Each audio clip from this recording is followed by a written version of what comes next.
La robotique et par extension la robot numérique sont aujourd'hui considérés comme les sources les plus importantes d'innovation.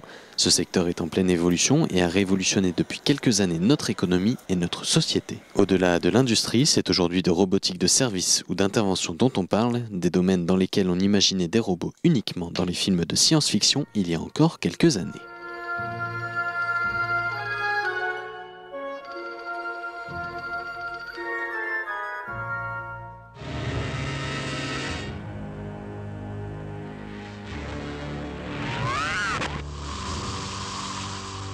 Aldebaran Robotics, une entreprise française créée en 2005, commercialise aujourd'hui ses propres robots développés en France. Nous, chez Aldebaran, on pense que la technologie et robotique est enfin aboutie. Ça fait 25 ans, 30 ans qu'on dit les robots arrivent, les robots arrivent. Et là, on s'est aperçu en effet que la technologie, l'électronique, les capteurs sont arrivés à un point, et le logiciel aussi, sont arrivés à un point où en effet il est possible d'intégrer dans un petit robot de 60 cm de haut toutes ces technologies pour faire un compagnon qui peut vraiment rendre des services aux personnes. Donc c'est pour ça qu'il va vraiment se passer quelque chose. L'objet peut enfin exister. Et il y a aussi dans les mentalités des choses qui ont changé du fait de tout ce qu'on a appris en vivant avec des objets connectés comme les téléphones. Le fait que les gens savent que sur un objet, ils peuvent charger des applications et donc adapter l'objet à leurs propres besoins. Et le robot humanoïde, il est parfait pour ça parce qu'il n'a pas une forme qui le dédie à une application particulière. Il suffit de le charger d'une application pour que le robot devienne l'objet qui va vous rendre le mieux service. Pour nous, de la même façon que l'arrivée d'Internet chez les gens, l'arrivée des ordinateurs, l'arrivée des téléphones, des smartphones, des tablettes maintenant a été une façon de vraiment les gens, on a tous changé nos façons de vivre grâce à tous ces objets-là. Et bien de la même façon, le robot va amener de nouveaux services, de nouvelles façons de se comporter, un nouveau mode d'accès au monde du numérique et une meilleure exploitation du monde du numérique.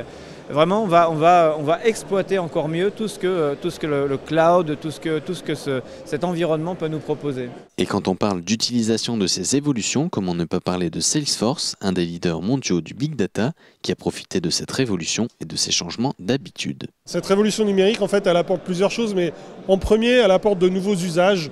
Et d'ailleurs, je pense qu'on a à peine démarré, il y a encore énormément de choses à inventer. Mais ce qui est intéressant, c'est de voir que ces nouveaux usages, ils se développent dans tous les secteurs. C'est-à-dire que nous, on est par exemple très présent dans le monde de la santé avec un partenariat avec Philips. On est présent dans le monde de l'automobile, on travaille avec à peu près tous les constructeurs, notamment français comme Renault. On travaille dans le monde de l'assurance avec des gens comme AXA. On travaille avec des secteurs un peu plus industriels comme Schneider Electric, comme Alstom. Enfin, voilà, on travaille dans des secteurs extrêmement variés et on va aider finalement à créer de nouveaux services, créer de nouveaux produits et surtout proposer une nouvelle expérience aux clients en le remettant une fois encore au cœur de tout. Nous, on voit finalement cette évolution, plus qu'une révolution, cette évolution, on la synthétise sous le terme de l'Internet des clients. Et on voit d'ailleurs l'Internet des objets comme une sous-partie de l'Internet des clients. Il y a énormément de choses qui ont changé. Je pense qu'il y a principalement 3 grandes révolutions. D'abord, il y a l'ère du cloud computing qui va donner à tout le monde l'accès à une capacité informatique quasiment illimitée avec un ticket d'entrée très faible. C'est-à-dire que chacun va pouvoir commencer petit et évoluer en fonction de ses usages. Mais le cloud, c'est pour moi un des 3 critères. Le deuxième changement profond, c'est le changement de la mobilité. Tout le monde aujourd'hui a soit un téléphone connecté, vous pouvez avoir une montre qui est connectée également. En tout cas, vous avez une capacité informatique qui est mobile. Et cette capacité informatique, il ne faut surtout pas la sous-évaluer.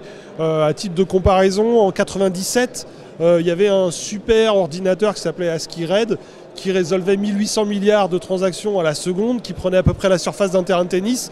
Ça, c'est à peine moins que la puissance de votre console de jeu aujourd'hui. Voilà, donc quand je parle de révolution mobile, c'est tout le monde a dans la poche des capacités extrêmement importantes. Donc le cloud qui va réduire le ticket d'entrée et donner une capacité illimitée, la mobilité, et puis la révolution des réseaux sociaux.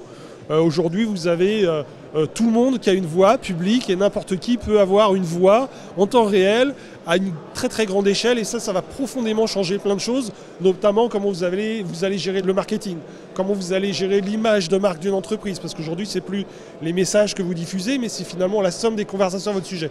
Et si vous prenez la combinaison de ces 3 profondes transformations, vous avez aujourd'hui, avec en plus les objets connectés, une capacité à créer de nouveaux usages et à créer de nouvelles expériences.